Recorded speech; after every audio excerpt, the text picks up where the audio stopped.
Hello everyone. Today I'll be talking to you about something really special and unique. This.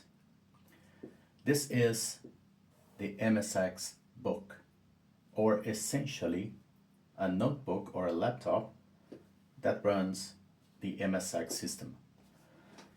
I would say, at least to my knowledge, this is the first and only project or official project, if you can say that, that actually delivers a product like this. This arrived to me today, coming from China. The company that is making this is the same company that has made, I think, 286 and 386 options, like PC notebook options for retro computing, and they were quite successful in that. And now they are producing this one here that delivers the MSX experience, the full MSX experience, I have to add. So when this arrived today, I did the unboxing.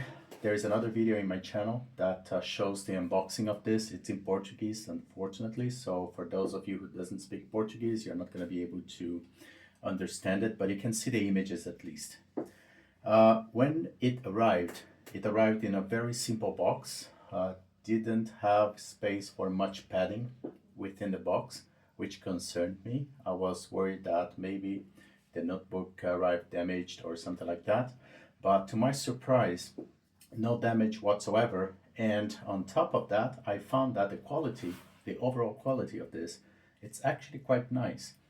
So I will go over the details, like how it feels, how it looks, how do I think it has been made, and then we are going to see if we can open this up and have a look at the internals. Okay, I already tested, of course, and everything works flawlessly. There is one little setback that I'm going to mention here in this video, but other than that, like, everything works exactly as it should. So let's start talking about the case. So the case quality is somewhat nice. It seems it has been 3D printed. I can't really say it has been 3D printed. I'm not like a 3D printer expert, but you can tell by looking at the plastic, right? And you can see that there are levels here, layers, if you will, and also some imperfections here. Like, don't know if you can see it, probably not, but there are some imperfections. Okay, maybe with the light here it's easier to see. It's very small blemishes. It's not really the end of the world at all, to be honest, but it shows that, well, eventually this has been at some level 3D printed. If this is indeed like a 3D printed material, for sure it has been like industrial level 3D printer or something like that, not like the ones that we have at home or anything like it. That is for sure, because the quality of this is quite nice. It feels nice. So the plastic is not like squishy or, you know, fragile or anything like that. You can feel that it's strong, and probably it won't break. Even if it falls, I would say it might be able to hold it up. So before I open it up, let me show you the outside. So it has here the MSXBook written in it. Again, not the best finishing, but it's just something that they did. Of course, they could have done like a better work in this, but it doesn't really matter, to be honest. You can cover this with I don't know, like a decalc or something like that. That might be nicer, or I don't know, just do whatever you want. But the case looks a little bit, the finishing, right? It looks rough, but I think this has been intentional, and to be honest, it looks quite nice. So I like it. The weight of the notebook is great, to be honest. It feels heavy, so it feels quality. That's basically how it feels. It doesn't feel like a cheap product at all, even though this was actually quite cheap if you compare with other indie projects like this one. Like this one here, I bought it for $215, and free shipping to Portugal. So I didn't have to pay anything for shipping. I didn't pay any import taxes or anything like that when it arrived here. I guess I was lucky. And yeah, it was like $215 overall. And it included the USB blaster, which is essentially a tool for you to flash firmware to the FPGA that runs inside of this case here. It came already with the firmware already pre-flashed, but you can of course reflash it or change it to some other firmware or to whatever it is that you want, really. So it doesn't really matter. So on the front here, you have the firmware upload port, if you will. So essentially this is how you program the FPGA. And again, the USB blaster is, I think, the easiest way for you to do that. But if you are like an FPGA expert, for sure you have other options that you might want to try. I don't know, I'm not there. 2 joystick ports, fully compatible with the MSX standard. So any old MSX joysticks will fit in here and it will work. I tested already, so it does work. In here you have an SD card opening. So there is an SD card here already that I recorded. So I already saved a lot of files and I put it, the SD card here. The SD card that I'm using is the one that came with the kit. Essentially a 4 gig Chinese SD card that is actually working fairly well. So yeah, don't trust it too much. You know, the quality is sometimes not that great in terms of the SD card, but yeah, it's working and I have a copy somewhere else, so it doesn't really matter to me.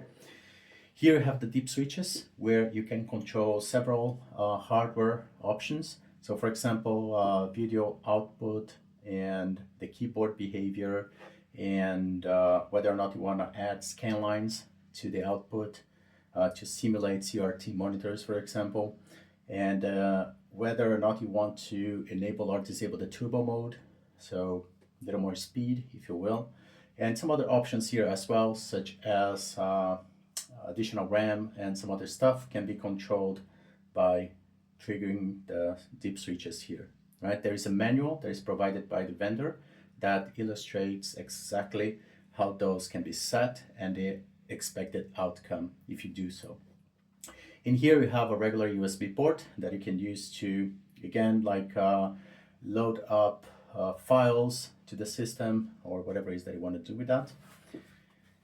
On the back here we have the outputs, so and the volume control. So there is a volume knob here, which essentially is a potentiometer.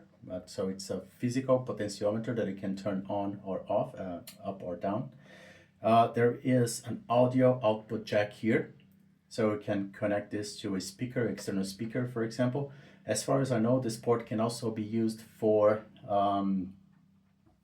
line in if you want to set this into cassette mode, so you can load up cassettes using the same port here.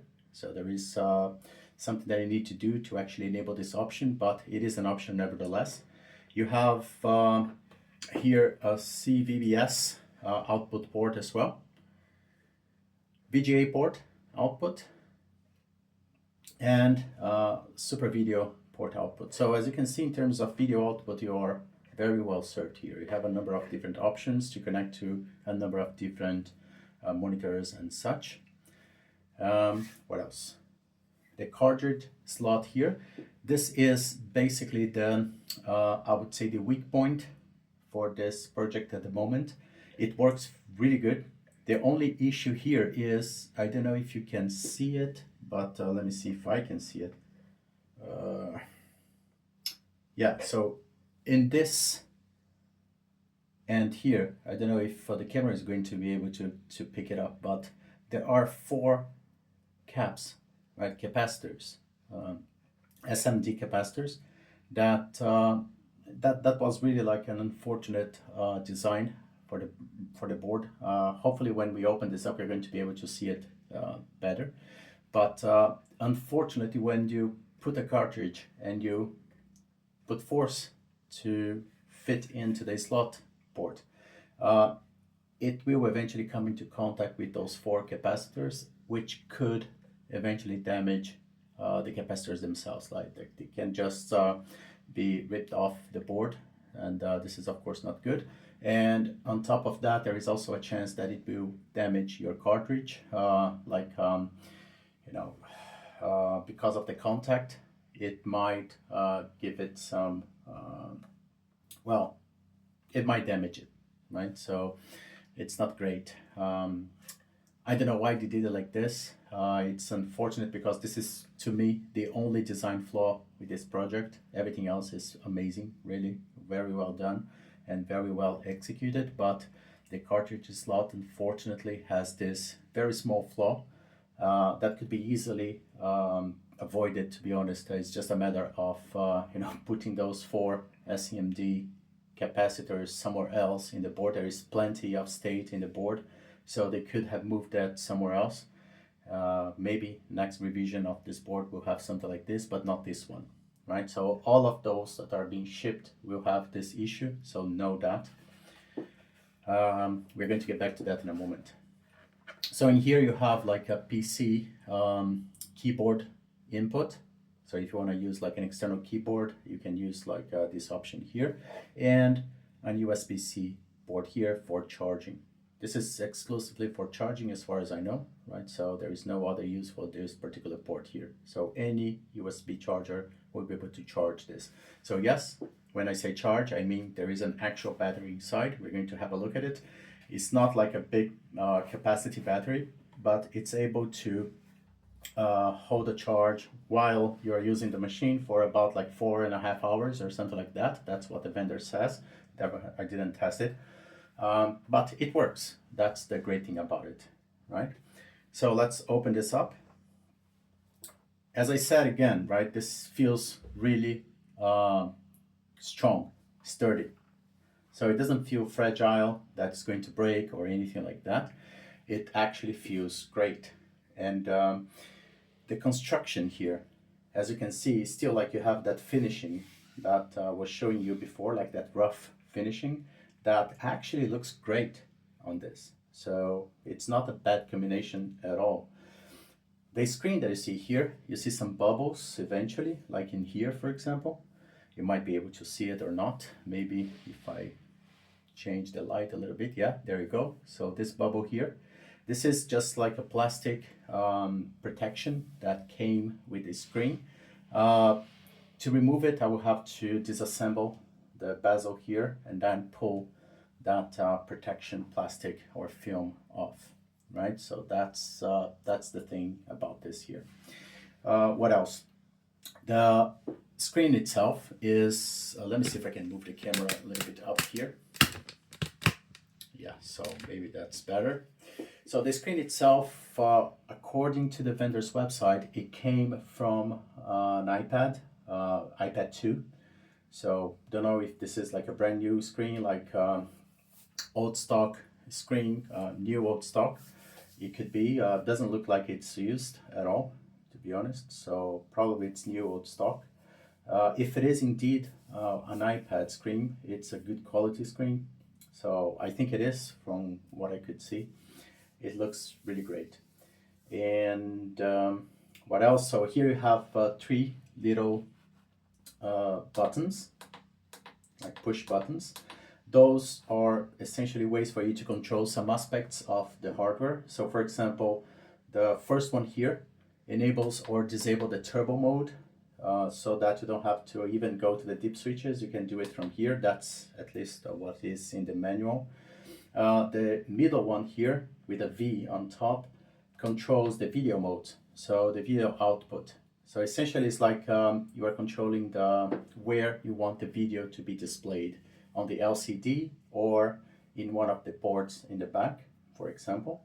And the third one here with the T controls the tape mode that I mentioned before. So if I click on this, you're going to see that the LEDs here on this stripe, it's going to illuminate, indicating that we are now in tape mode, which essentially means that that little port, the audio output port in the back, will cease to work as an audio output, and it will become an audio input port, so that you can connect a regular cassette player and then just feed tape to it, and it will load it up just like a regular MSX.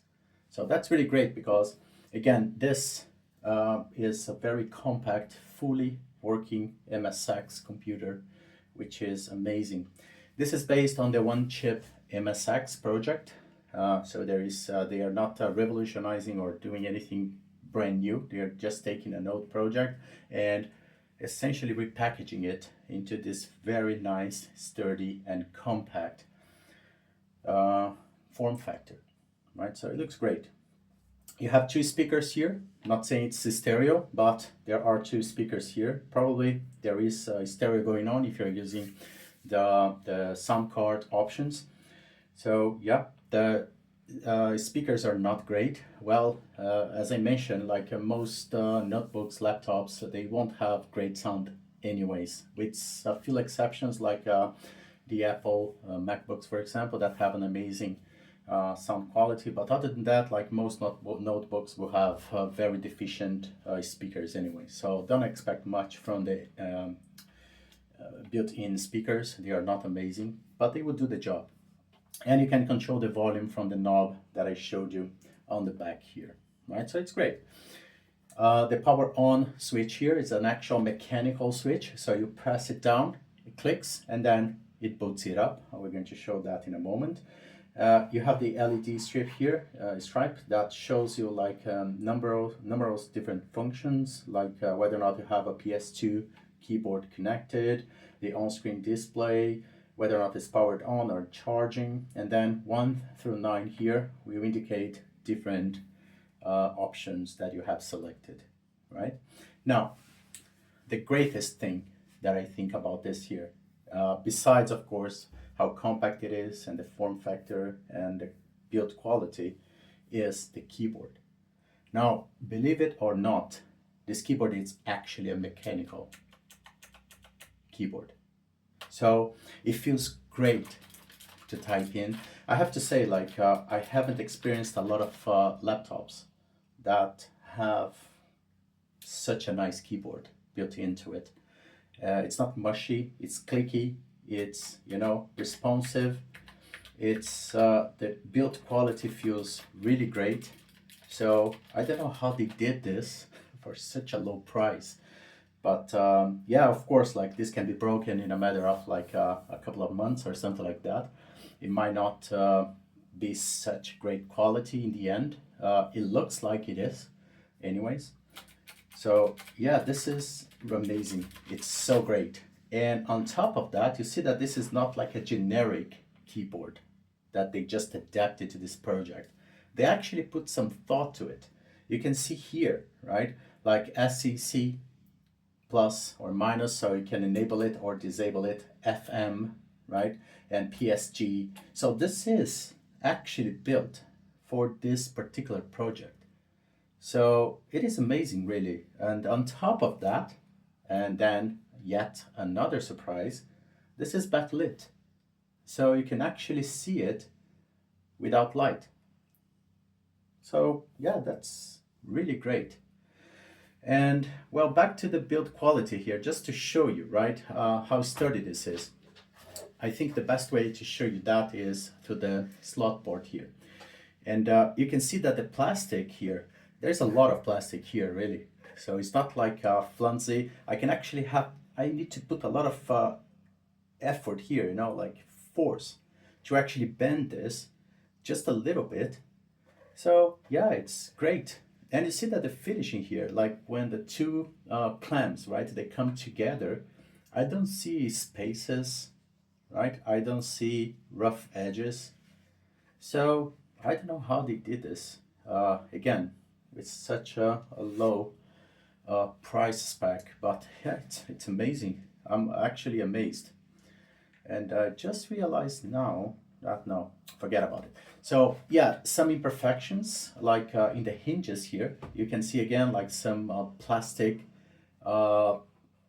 defects, if you will, right? So again, not sure if the light is going to capture that, but you might be able to see here. You can barely see it, to be honest, so it doesn't really bother me at all. It's very easy to disassemble from what I saw. We're going to test this in a moment. And well, let's face it, this is just like plastic. You can just disassemble everything, remove all the components like the keyboard, the main board, the screen. And if you want, you can sand this down, you can use a primer, you can paint it, and you can make it look better quality if you want. In my case particularly, I'm not gonna touch it at all because I really like the way it is. And it's so unique, and you know, I really like it. It's like an indie project, if you will. And I'm not sure it's going to last. That's another thing, like because it seems they are building this on demand. And I'm not sure they are going to ramp it up to actually make this a huge sales project or anything like that. Doesn't look like it. Um, I'm not even sure if this is actually going to come back to the market at all. Like it's been out since a while, and they they don't say anything. So yeah, I don't know. I just know that it looks great. So let's talk about disassembling this thing, right? Well, actually, before we disassemble it, how about we actually go and test it? So just so you know, I have enabled a scan line option. In my case, I prefer that, right? So I really like this scan line option because it reminds me of old CRTs. So let me just turn off this light that I have here so we can actually focus on this working, right? So I have an SD card already installed here. The SD card has some games, and so we can test it from there. So it's working on battery now. I don't know if the scan lines can be seen from the camera, probably not. So it has booted from the to the SD card. So if I do a dir, it will show me the contents of it. And I will just start Sofa RAM. Sofa Run is essentially an app that I use to launch the games. There is ways of doing that using the command line alone, but it's so much easier to use Sofa RAM. So I'm just going to launch it and wait for it to boot. You can see here the LED showing that it's been loading and so on from the SD card. So here is basically my my game collection in the SD card, and I can just pick one here. So let's pick, for example, like an SCC one that has some great music. So let's go back one directory here and pick SCC ROM. And let's pick one of those. So let's do, yeah, let's take, yeah,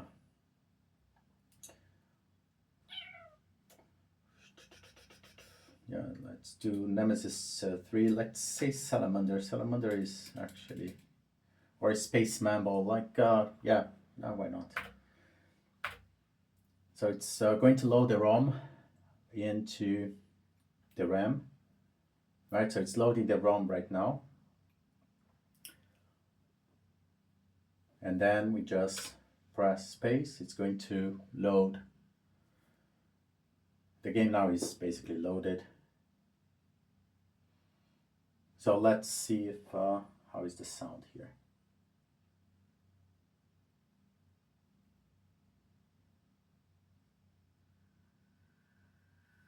Okay, so let's pump it up.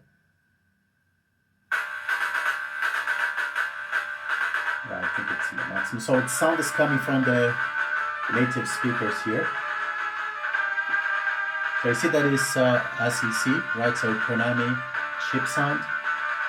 And the Konami chip sound is actually within the FPGA configuration here. So it's not an external cartridge or anything like that. It's all built into this. So remember, this is an FPGA MSX. It doesn't have the actual, vintage chips or anything like that. This is like a modern interpretation of the MSX. Okay. So let's do the game here.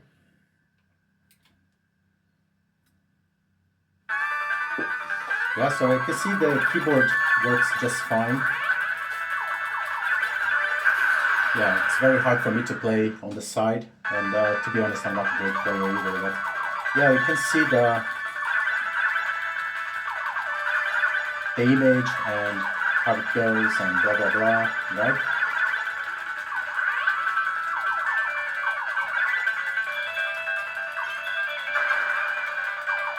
But yeah, I'm not going to keep playing this. This is not like a gameplay video. It's more like just to show you the actual. So to reset, you have a soft reset, which is essentially like holding up the FN key and R. It resets it. So that's great. You don't have an actual physical button for reset, but you can do a soft reset and it works just fine.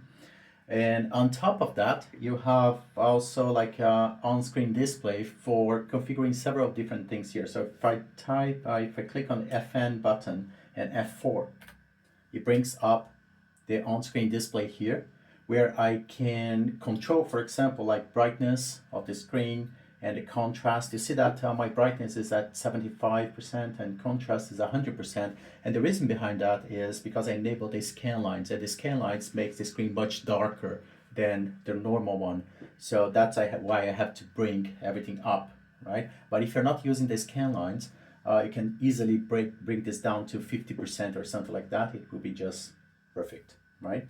And you do have some options here like display adjustments. So if you want to, for example, center the display, you can move it to the right, to the left, up, down, or just auto adjustment here to try to find the center on its own, just like a regular LCD monitor, to be honest.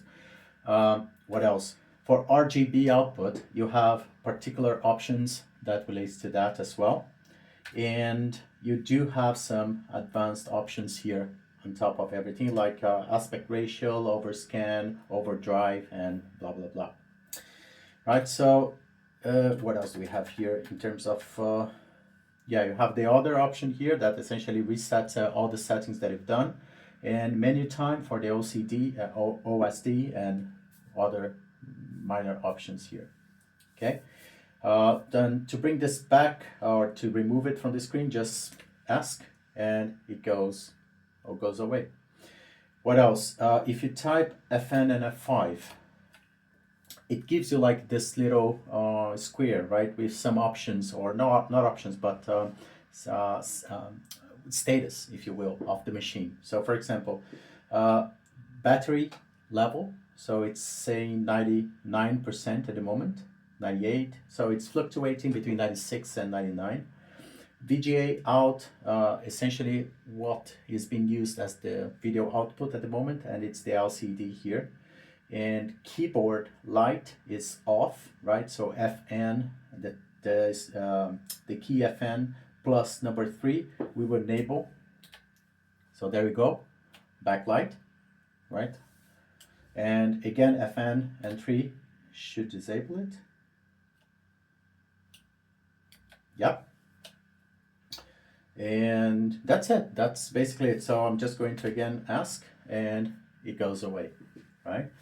So very nice little machine. Let me show you before I start the disassembly here. So let's turn it off. There is no power down process or anything. After all, this is like an actual MSX, so there is no hard drive or anything like that, and you can just power it off, right? There is no risk of losing anything. I'm going to keep this light off because I think actually the quality of the image is quite nice. So what we're going to try to do now is just let's just try and put an actual cartridge. So this is Goonies, right? So let's try and slide this in and see how that goes. So remember that I told you that the slot here, it's not great, so you have to be careful. If you feel a lot of resistance, then eventually you might want to avoid pushing it too hard, right? So I'm going to be gentle here. Yeah, it grabbed it. Yeah, that's it, it's in, right? So being gentle, so that's how it looks like with the cartridge inserted. And let's see whether or not it works. So let's open this up. and power it on.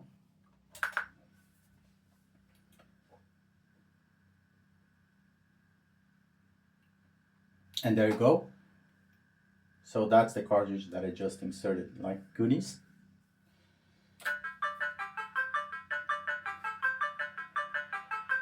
And as you can see, the screen is perfectly centered, right? So I don't need to do anything.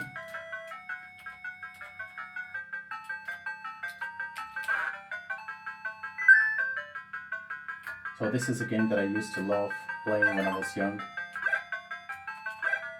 So I don't know how important or relevant MSX was in your country, but I am a Brazilian, and MSX, you know, when I was young, it was by far the most important and meaningful platform for us as kids to, you know, play games and even develop like using BASIC and things like that. So yeah, it's really nice to see this project because to me it brings back so many amazing memories. But yeah, it was at the time like late 80s. It was essentially MSX and the Amigas. The Amigas were essentially coming to Brazil. They were of course way more expensive than MSXs that we have at the time. And but yeah, those are the main two computer systems that we had in Brazil. We didn't have a lot of ZX Spectrums, for example. We did have yeah, like two models. They weren't that popular as far as I remember. Like my first ever computer was a ZX Spectrum, but I quickly moved from the ZX to the MSX just because the MSX was so much greater, you know, like its sound and the graphics and the colors and everything. It was faster, and well, that's it. Okay, so that basically wraps it up in terms of so just checking to see if we hit anything. Yeah, the cartridge looks immaculate, so I don't see any damage to the plastic of the cartridge here, where normally those caps will hit it. So yeah, it looks great. So let's see if we can disassemble this, okay? So I will start with the screen here. So let's see if we can do that.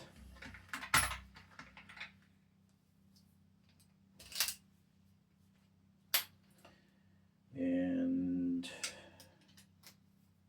so there are like for what I can see, okay, 6 screws, like 2 here, so 1, 2, 3, 4, and then on the rubber protection here, I will have to remove it. There is two more screws there.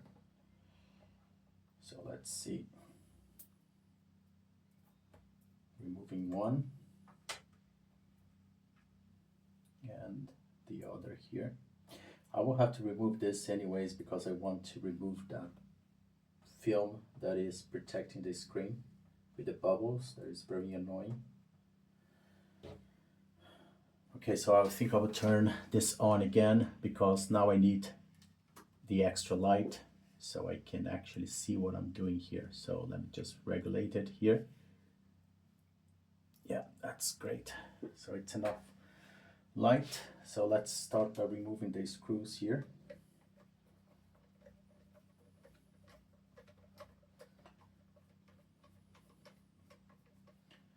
So hopefully I won't break anything.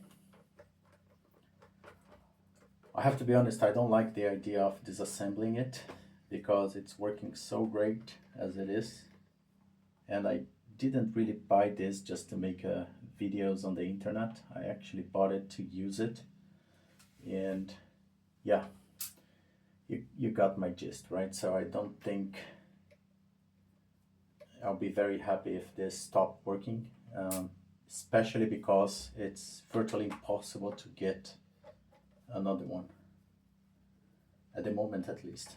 So I will try and be as careful as I can. And let's see if we can do this online without any issues. Okay, so 3 are down, so 3 more to go.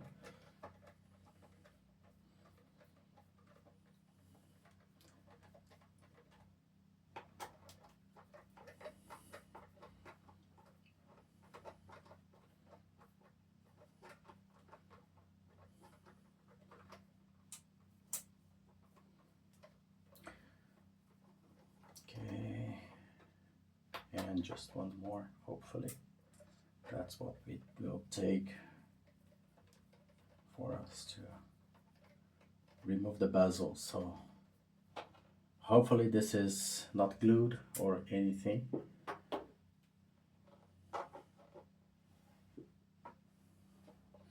If that doesn't come off easily, I will not try and force it, okay? Because again, I don't want to break anything, and I'll be really disappointed if that happens. So I don't think this will come up easily.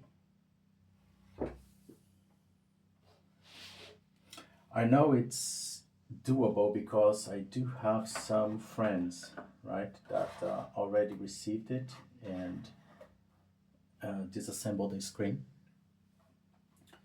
So it's not like the screen is not serviceable or anything like that. It is. I just don't know if I have the skills to open it up without breaking anything. So trying to see if there is any hidden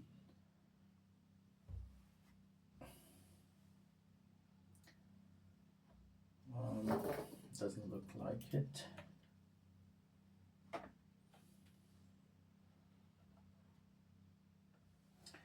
Okay, so let's try it again from here. Yeah, that's the problem. Like this part here, it looks like it's ready to pop up, but the problem is in the middle section here, there is a lot of resistance, and I am not comfortable enough, to just try to pry this off. I'm afraid this can break the case, and that's not gonna look great. Yeah. So if I can't open this up, I will apologize, and if I figure out how to do it later, I will make another video, okay?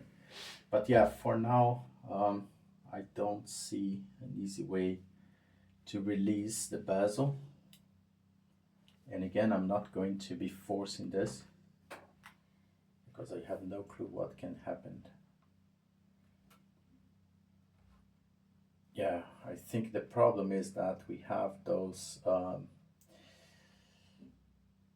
they actually made this very professionally, interestingly enough. It's not only the screws holding this in place, it seems like the bezel is actually those clicky bezels that has some supports all over the place here.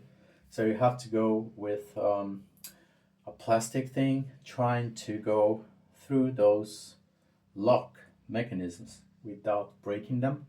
And I have been through that in a number of different older notebooks, especially like Apple ones and some others. And I know it's very difficult to do that without breaking those little plastic lock mechanisms. And yeah, I don't want to go there and break this. I just got it, and I'm not really willing to already break this. So let me just see one more time here. It's really sturdy. It's amazing how this actually seems strong. So again, I don't know how they did this with the price range that they are charging for this. But yeah, there might be an easy way to go around this. I just don't know what it is. Come on. I'm putting a little more strength now here. Again, very afraid that this might break. I don't know if this might be glued as well. I don't think it is, but might as well be. I don't think it is, otherwise they wouldn't put screws here, right? And again, I've seen this open from colleagues that done this in the past, with their units.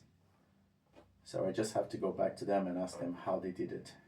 There might be some way of doing this. Maybe they broke it as well. I don't know.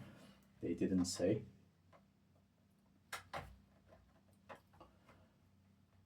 But yeah, it looks, it doesn't move. That's the thing. Like I can open a little bit here, right? But if I start going with my nails here, it simply doesn't move at all.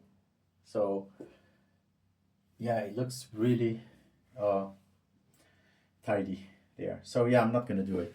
Okay, I don't have the stomach to actually go and do that with a brand new thing that just arrived today, and on top of that, knowing that there won't be many of this around, maybe ever, and I don't want to break it, and it's just too nice to risk that. So I hope you guys liked it. I will just finish this with another cartridge. So I have here like an Brazilian cartridge that used to come with the MSX that I have upstairs. So the Brazilian real MSX that I have. So let's just test this out and see how this goes. Okay, so again, like slowly.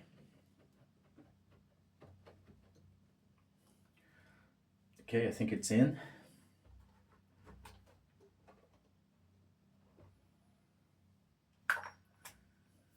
So let's see if it boots.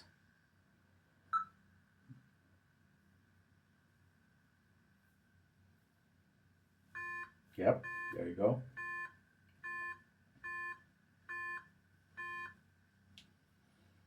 It's interesting because it seems like it killed the scan lines.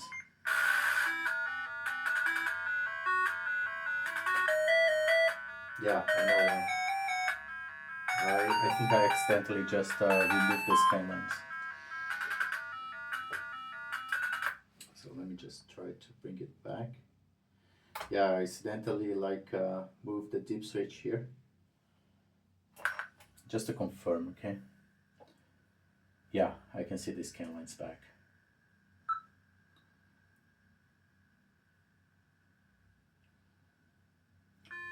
Yeah, that looks better now.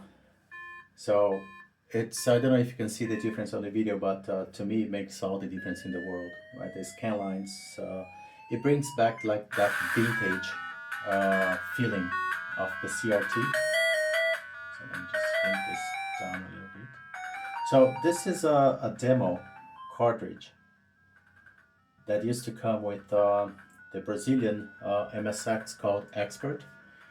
And it basically is a basic program that is recorded into a cartridge that shows like animation, and some of the features are things that an MSX can do.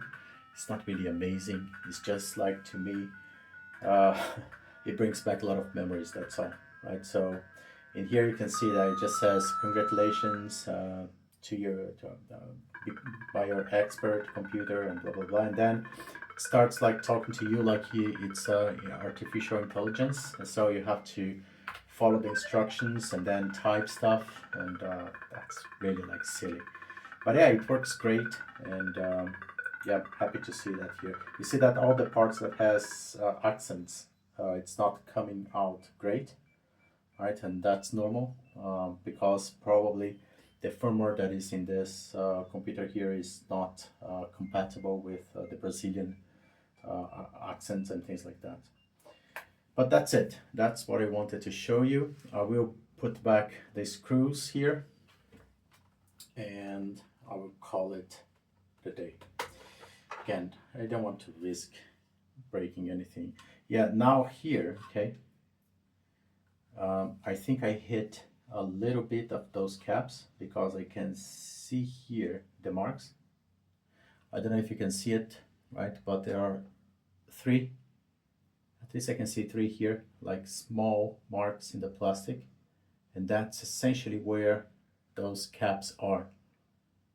So I probably, when I inserted it, I just went barely, because I was very careful, right? But I barely touched the caps, but it was enough to mark the cartridge a little bit. It's not, again, like I'm not too worried about the cartridge itself. Of course, you don't want to damage your like nice, expensive, rare cartridges by doing something like that. Yeah, I can see 4 marks.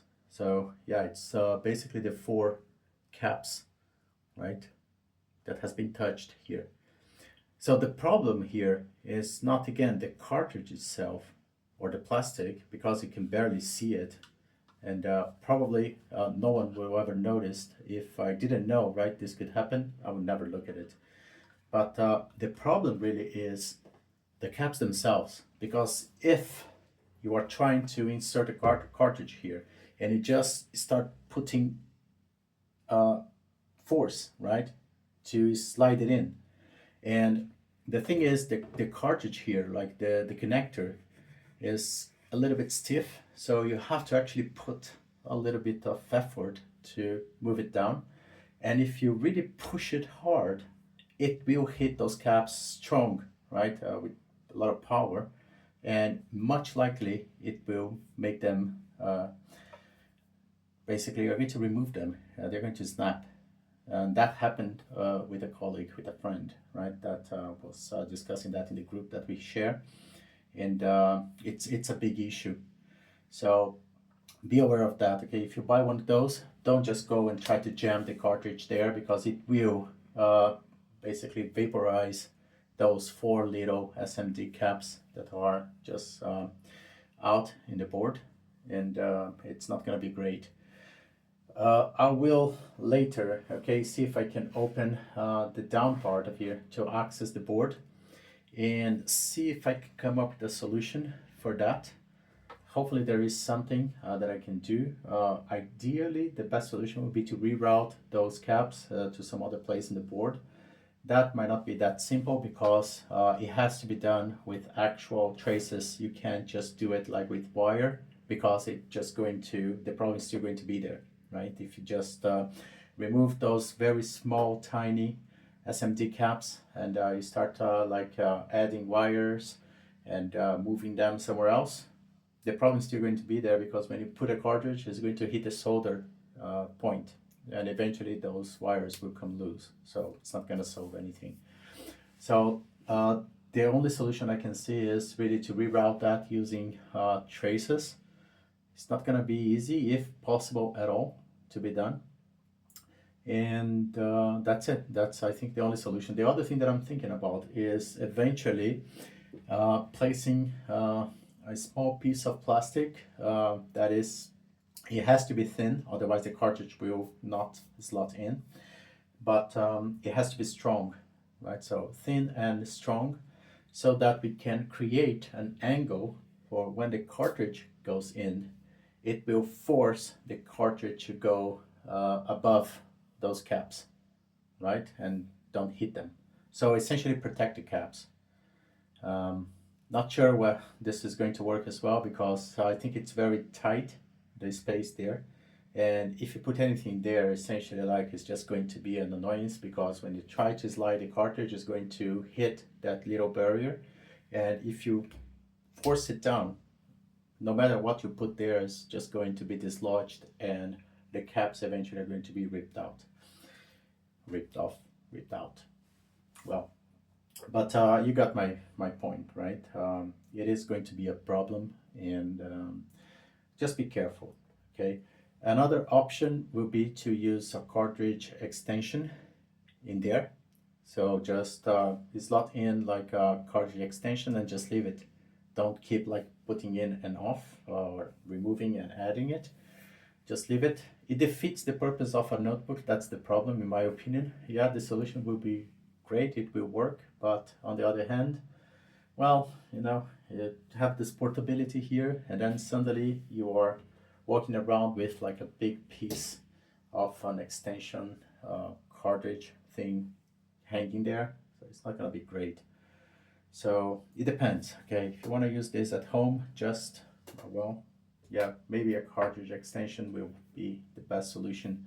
If not, you really want to go mobile, then take your chance and just slot in the cartridges with care, and be careful, and should be fine. Okay, that's my take on this. But yeah, other than that, it's an amazing little machine. As you guys saw it, it works great, and I'm very happy with it. So happy that I don't want to risk disassembling it, as you saw it. Okay, I will wrap this up now. I think I talked about everything that I wanted about it. Just see if I didn't forget anything. I don't think so. Yes, there is one more thing.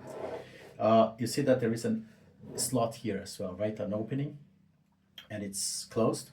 So essentially, this is for this thing, incredibly as it is, has an internal slot as well. So just like any other MSX, it has two slots, one that is on the back here, and there is another one that is internal that you can actually add interfaces or whatever it is that you want. And you can use this opening here to basically put something out. So to give an example, if I want to add like a disk drive interface, I could use the internal slot, and then with this opening here, I can just move that flat cable out and then use it to connect to my disk drive. So it is a possibility. I haven't tested it, but probably it will work because the slot is there and it's just a standard. So I don't see any reason why this wouldn't work. And that's also a great thing about this. You have this option to expand the machine using cartridges that has been designed for it. Of course, this won't work for gaming cartridges because you will have to keep opening and closing the whole thing just to add something to the internal slot that is in there. It doesn't make any sense. So it has to be something that will be permanently there, right? RAM expansion, or again a disk drive interface or something like that. Not games or applications or anything like it, right? I think that's it. That covers everything. So hopefully you guys enjoyed it. So this is the English version. The Portuguese version has already been published. And yeah, that's pretty much it. So see you guys soon. Bye.